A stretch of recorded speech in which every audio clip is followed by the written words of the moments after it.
आजोळ म्हटलं की लहान मुलांना मामा आधी आठवतो। मामा आणि भाच्याचं असं हे अनोखं नातं। पण एक क्रूर मामा आहे ज्यानं आपल्या भाच्याला टीव्हीचा आवाज वाढवल्याच्या छोट्याशा कारणावरून चमच्यानं चटके दिले। पाहूया धुळ्यातल्या कंस मामाच्या अत्याचाराची कहाणी।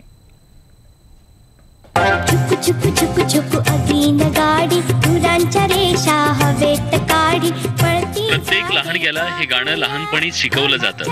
मामा भाच्याचं नातं असतंच तसं। पण लहानग्या गणेशच्या नशिबात मात्र मामाच्या आणि आजोळच्या भयानक आठवणी कायम राहणार आहेत। कारण मामानं गणेशला चमचा गरम करून त्याचे चटके दिले का तर तो आपले रंग आणि पेन मामाला दाखवत होता आणि त्याच वेळी टीव्हीचा आवाज गणेशनं थोडा मोठा केला। ते मामांना दाखवले मी, मामा बघा माझ्याकडे छान पेन आहे। तर मामा म्हटले की आता नवीन पेन का बरं मागतोय, देऊ काय कानाखाली म्हणे। तेव्हाच ते माझे मामा ते किचन मध्ये गेले तर मामांनी खुरपणी आपली गरम केली गॅसवर। माझ्या मांडीवर आणि ना आपल्या दंडावर आहे ना, ते हाताच्या दंडावर आहे ना मला चटका ठेवला। घटना 11 जूनची आहे।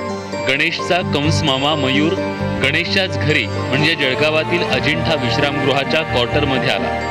गणेशचे आईवडील दोघेही मूकबधीर आहेत। गणेशला जेव्हा मामानं चटके दिले तेव्हा त्याचे बाबा कामानिमित्त घराबाहेर होते। गणेशच्या आईनं आपल्या भावाला रोखायचा प्रयत्नही केला।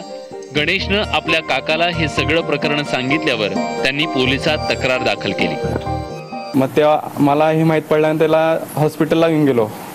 हॉस्पिटलला सिव्हिलला तिथं केस नोंदणी केली। मग साहेबांकडे गेलो, मग त्यांनी फरियाद माझी नोंदवली।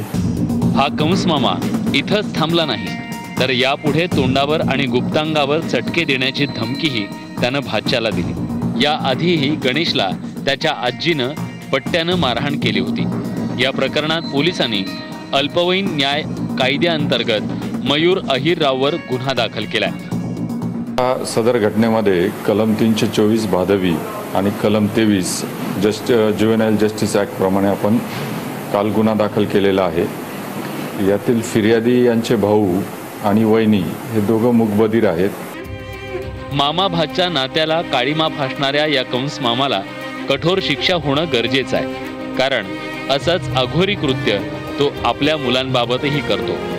राजेश भागवतसह bureau report, news 18 Lokmat, Jalgaon.